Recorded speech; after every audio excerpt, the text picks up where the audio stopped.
Let's talk about the bisexual mob wife who opened a network of queer bars in New York City and who testified against her husband in open court and somehow lived to tell the tale. Anna Genovese. Welcome back to Yesterqueers. My name's Amanda, and I'm a public historian of queer history. Just to note that there are a lot of ways to pronounce Anna's last name. I'm going with Genovese because that's how you pronounce it in Italian. One of the challenges in telling Anna's story is that aside from public testimony, we have nothing in Anna's own voice. No letters or journal entries that might help us understand how Anna felt about her extraordinary life. But thanks in large part to the 2019 podcast Mob Queens, we do have quite a lot of facts from which to draw our own conclusions. Anna Genovese was born Giovannina Patillo on October 28, 1905, the eldest of 5 children born to parents who were Italian immigrants. She grew up in a crowded tenement in New York City's Little Italy, and in 1924, when she was 19 years old, Anna married a man named Gerard Vernatico. Anna's family was not a fan of this marriage. Anna was beautiful and very smart, and they thought she could have married better than a penniless baker. But Anna and Gerard were happy together for a while. They had a daughter named Marie in 1927, and to make ends meet, Gerard worked in a bakery in Little Italy, while Anna worked as a hostess in a Greenwich Village nightclub. The gang that would become the Genovese crime family had controlled Manhattan's West Side bar scene, which includes Greenwich Village, since the start of Prohibition in 1920, and that may have been where Anna and Vito Genovese first crossed paths. Or they may have met earlier. Anna and Vito were actually 4th cousins, which means they shared the same set of great-grandparents on Anna's mother's side. However it happened, they did meet and started a relationship, in spite of the fact that they were both married. Vito's first wife, Donata, allegedly died of tuberculosis in September of 1931, but she died very soon after getting diagnosed, and that's not really a thing with tuberculosis. It is a lingering, wasting disease. So questions swirled about whether or not Vito had somehow hastened her demise. Questions aside, Vito conveniently found himself a widow and a single father of a daughter at the age of 34. The next month, October of 1931, Anna filed for divorce from Gerard. The divorce petition wasn't granted, but lucky for Vito and Anna, Gerard and another man named Anthony Lanza were beaten, strangled, and left on the roof of Gerard and Anna's apartment building just a few months later, in March of 1932. Newspapers reported that Gerard and Anthony had been killed in this very personal and very unusual way because they tried to push in on the bootlegging operation run by Vito, Frank Costello, and Lucky Luciano. Now, Gerard is not just the simple baker that he's usually made out to be. The investigation into his murder revealed that he had been arrested multiple times for robbery, assault, and larceny. And yet, it is extremely unlikely that Gerard just happened to piss off Vito at the exact same time Anna was trying to divorce him and Vito was trying to marry her. It is commonly believed that Vito ordered Gerard's death. What we don't know is whether or not Anna was aware of that. 2 weeks after Gerard's death, Anna and Vito were married. 3 months after that, Anna and Vito's son Philip was born, and he was not premature.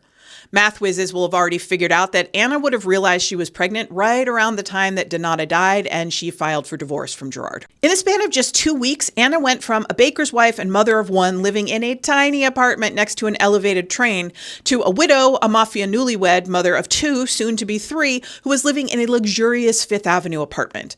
On some level, it must have been like stepping onto an alien planet, but Anna did her best to behave like a model mafia wife, while Vito continued to amass more and more power until he finally became an underboss and one of the most powerful underworld figures in the entire United States. When New York Special Prosecutor Thomas Dewey started cracking down on organized crime in the 1930s, Vito was, of course, in his crosshairs. So in 1937, right before he was about to be indicted for murder and racketeering, Vito fled the U.S. and returned to Italy, leaving Anna in charge of most of his business. Or maybe she took charge in his absence. Either way, it was unheard of. Women were not involved in the mafia, but wives in particular were kept as far from operations as possible. This was mostly misogyny, but also a little bit of a security strategy.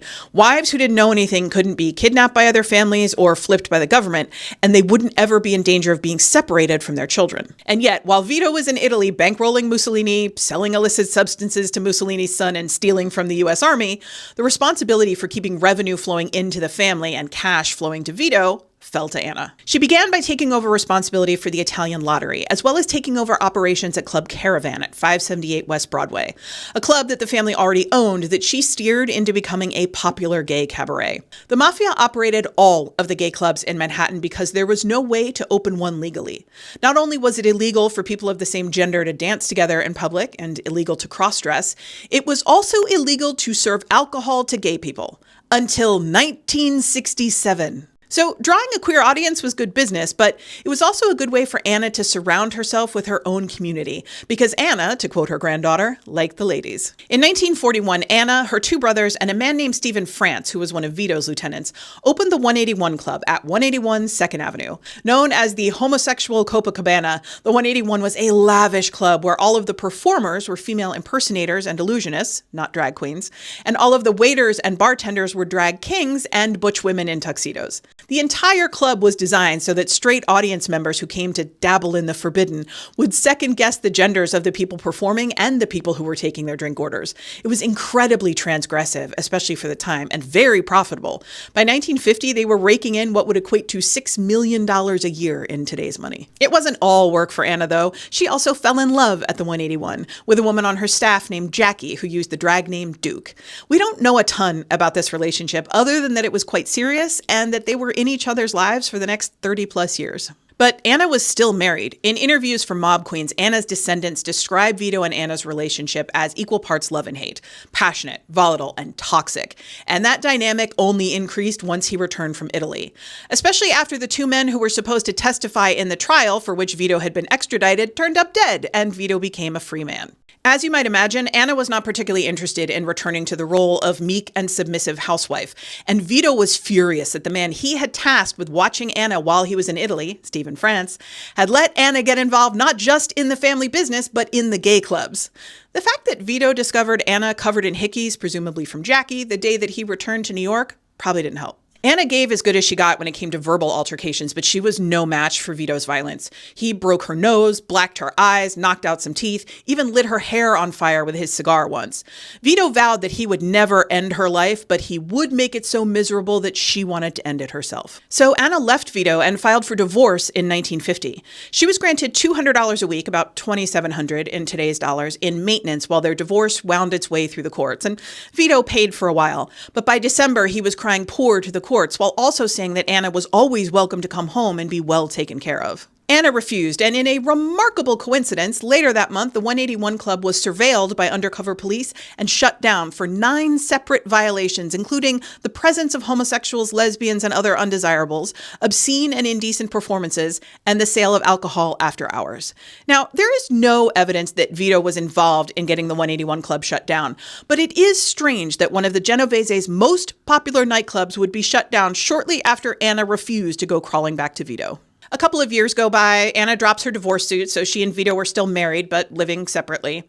And then in 1953, she, her brother Pete, and Stephen France, who is still one of Vito's lieutenants, open another nightclub called Club 82 at 82 East 4th. It was basically a fancier copy-paste of the 181. They did 3 Broadway-level shows a night. The best female impersonators in the country performed there, and the audience was always packed with celebrities. Later that same year, Anna also hired a new attorney and renewed her divorce suit against Vito on the grounds that he endangered her health and made her life extremely wretched. She asked for $350 a week in what we would now call alimony. Vito countersued on the grounds of desertion, but Anna refused to back down, and instead she did something that no mafia wife had ever done before. She testified against Vito in open court, not just about his cruelty and their marriage, but about the structure of his entire criminal organization, because she needed to prove that he could afford the alimony she was requesting. She named names and drew a picture of a criminal organization that stretched from Virginia to New York to Naples. She gave up more information in one day of testimony than the federal government had managed to gather in a decade of investigation. Shockingly, no one ever retaliated against Anna or even tried to, as far as we know. Stephen France, on the other hand, was found strangled in the back of his car shortly after Anna testified. Vito's lawyers fired back and successfully painted Anna as an untrustworthy, hot-tempered deviant who slept with other women. The court dismissed both of their suits, so the divorce was never granted. Although Anna and Vito remained married in name, they lived very separate lives. Anna managed Club 82 until the late 60s and lived a quiet life afterwards. Anna Genovese died in January of 1982 with her daughter Marie, her granddaughter Mia, and Jackie by her side. She was 76 years old. That's it for today. As always, more information, including sources and further reading, is available in the usual place.